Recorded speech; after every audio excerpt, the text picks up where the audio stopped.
The question number 3 is, why do we often sneeze when we inhale a lot of a dust laden air?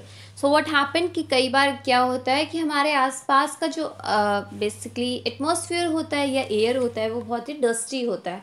वहाँ पर काफ़ी सारा क्या होता है, dust particles were there in a air. So what will happen कि अगर हम क्या कर लेते हैं, हम गलती से इनहेल कर लेते हैं वो डस्ट लेडन एयर. सो क्या होता है, अगर डस्ट आपकी नाक में चला गया, सो व्हाट विल हैपन, वो आपको इरिटेट करेगा, वो आपकी नोज़ को इरिटेट करेगा, एंड दैट इज़ वाई ये एज अ रिफ्लेक्शन एक्शन. ठीक है, तो आपको ये याद रखना है, it is a due to a reflexive action. क्या होगा, डस्ट जो है वो स्नीजिंग के थ्रू क्या होगा, एकदम से बाहर चला जाएगा. जैसे कि जब आपको छींक आती है, सो व्हाट विल हैपन कि आपके जो पूरे लंग्स होते हैं वो पूरी फोर्स के साथ क्या करते हैं, हवा को बेसिकली बाहर निकालते हैं. सो दैट अगर आपके नोज़ में या फिर आपके किसी भी रेस्पिरेटरी ऑर्गन के अंदर क्या हो, कोई चीज़ इन केस डस्ट वगैरह चला जाता है, सो व्हाट विल हैपन कि वो चाहे ताकि बाहर आ जाए. So that is why what we usually say कि जब भी आप स्नीजिंग करते हो, एक तो उसको कभी रोकना नहीं चाहिए, because it is a good for your health, क्योंकि वो क्या करता है, वो डस्ट पार्टिकल्स को बाहर निकालने का काम कर रहा है. Okay, so after that what will happen, अगर नेक्स्ट क्वेश्चन की बात करते हैं, तो जो आपका फोर्थ क्वेश्चन है, आपको क्या करना है, आपको यहाँ पर 3 टेस्ट ट्यूब्स लेनी है, A test tube, B test tube and a C test tube. तो जो आपका ए टेस्ट ट्यूब है, यहाँ पर आपको क्या करना है, आपको फर्स्ट ऑफ ऑल आपको इन तीनों टेस्ट ट्यूब्स को वाटर से फिलअप कर देना है. एंड आफ्टर दैट जो आपका फर्स्ट टेस्ट ट्यूब है उसमें आपको क्या रखना है, आपको एक स्नेल को रखना है, और सेकेंड टेस्ट ट्यूब में आपको एक प्लांट को रखना है, और थर्ड टेस्ट ट्यूब में आपको स्नेल प्लस प्लांट, मतलब प्लांट भी रहेगा और स्नेल भी रहेगा. ठीक है, after that what you have to observe कि इन तीनों टेस्ट ट्यूब में से कौन से टेस्ट ट्यूब में जो कंसंट्रेशन है CO2 का, दैट मीन्स कार्बन डाइऑक्साइड का जो कंसंट्रेशन है वो सबसे ज़्यादा हाई होगा. सो किस में होगा, so that is in a first test tube. And why it is so, क्योंकि जो स्नेल है वो क्या कर रहा है, वो ऑक्सीजन का इंटेक कर रहा है और CO2 निकाल रहा है. क्योंकि मेजॉरिटी ऑफ, अगर हम अपने हवा में देखते हैं तो यहाँ पर ऑक्सीजन भी है, कार्बन डाइऑक्साइड भी है, और ये एक मिक्स्ड स्टेट में रहती है. ऐसा तो नहीं है ना कि हमने सांस लिया तो हमने सिर्फ ऑक्सीजन को अंदर लिया, कुछ अमाउंट ऑफ CO2 जो है, कार्बन डाइऑक्साइड भी तो आ रहा होगा. इन अ सिमिलर मैनर जब आप क्या करते हो, जब आप एक्सेल करते हो, या फिर हम कह सकते हैं जब आप क्या करते हो, आप ब्रीथ आउट करते हो, सो व्हाट विल हैपन कि आपके जो बॉडी के सेल्स के अंदर क्या होता है, जो CO2 प्रेजेंट होता है, that means carbon dioxide present होता है, उसके साथ कुछ अमाउंट ऑफ ऑक्सीजन भी बाहर आता है. So in a similar manner what will happen, snail के केस में ज़्यादा अमाउंट किसका आएगा, ज़्यादा अमाउंट होगा CO2 का, कि आपका जो कार्बन डाइऑक्साइड है ये ज़्यादा क्वांटिटी में होगा. अगर हम प्लांट की बात करते हैं तो प्लांट क्या करता है, प्लांट तो कार्बन डाइऑक्साइड को लेता है, और जब ये एब्जॉर्व करता है तो फोटोसिंथेसिस के थ्रू ये क्या बाहर देता है, ये आपको ऑक्सीजन प्रोवाइड करता है. वाइल अगर हम थर्ड केस की बात करते हैं तो यहाँ पर स्नेल जो है वो क्या कर रहा है, वो आपको CO2 दे रहा है. ठीक है, that's true.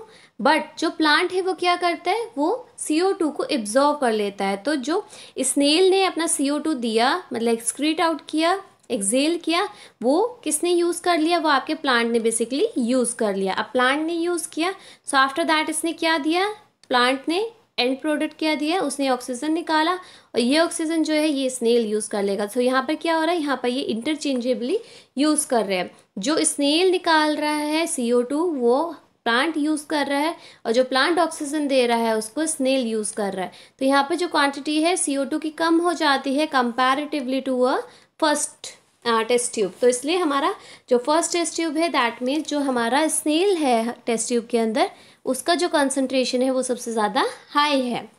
So highest concentration of CO2 जो है वो टेस्ट ट्यूब ए में है, क्योंकि क्या करता है, स्नेल जो है वो एक्सपेल करता है CO2 in a test tube. और अगर हम टेस्ट ट्यूब सी की बात करते हैं तो वहाँ पर जो प्लांट है वो क्या करता है, वो इनहेल करता है, दैट मीन्स CO2 को एब्जॉर्व करता है, जिससे CO2 का जो कंसंट्रेशन है वो क्या हो जाता है, वो कम हो जाता है comparatively. After that now the next question is, tick the correct answer. In a cockroach air enters the body through. तो आपको यहाँ पे क्या बताना है कि जो कॉकरोच होते हैं वहाँ पर एयर जो है वो किसके थ्रू क्या करती है, एंटर करती है. So that enters through a spiracles. तो आपने देखा था कि इसके पास स्पेरिकल्स होते हैं और ये स्पेरिकल्स के थ्रू क्या करती है, एंटर करती है, क्योंकि हमने क्या बोला था कि साइड में क्या होते हैं, उनके गैप्स होते हैं। जो आपका कॉकरोच है यहाँ पर, ये जो गैप्स है, ये दीज वर द स्पेरिकल्स। और यहाँ से ये एक्सचेंज होता है, मतलब यहाँ से जो आपका ऑक्सीजन है वो अंदर जा रहा है और CO2 जो है वो बाहर आ रहा है। Okay, after that the second one is during the heavy exercise we gets cramp in a leg due to the accumulation of dash। so अगर आपने देखा होगा कि क्या होता है कि कई बार बेसिकली आपके जो मसल क्रैम्प्स आ जाते हैं, तो मसल क्रैम्प्स किसकी एक्यूमुलेशन, मतलब क्या चीज़ वहाँ पर प्रोड्यूस होती है जिसके वजह से मसल क्रैम्प्स आते हैं। सो इन शॉर्ट अगर मैं बात करती हूँ, सो व्हाट विल हैपन कि जो आपका फर्स्ट ऑफ ऑल जो रेस्पिरेशन होता है, व्हाट इज रेस्पिरेशन, कि आपका जो फूड होता है वो धीरे धीरे ब्रेक डाउन होता है इनटू अ स्मॉलर कॉन्स्टिट्यूएंट। अब उस टाइम पर होता क्या है, जब आपके मसल्स में बेसिकली किसकी डिफिशियंसी होती है, मतलब आपके पास ऑक्सीजन जो है वो पूरी मात्रा में नहीं होता है, आपके पास ऑक्सीजन की कमी है। अब इस ऑक्सीजन की कमी से क्या चीज़ प्रोड्यूस होता है, जब भी आप कोई वर्क करते हो आपका यहाँ पर लैक्टिक एसिड जो है वो प्रोड्यूस हो जाता है। अब ये जो लैक्टिक एसिड है, ये इसके प्रोडक्शंस के वजह से ही क्या होता है बेसिकली, जस्ट अ सेकेंड,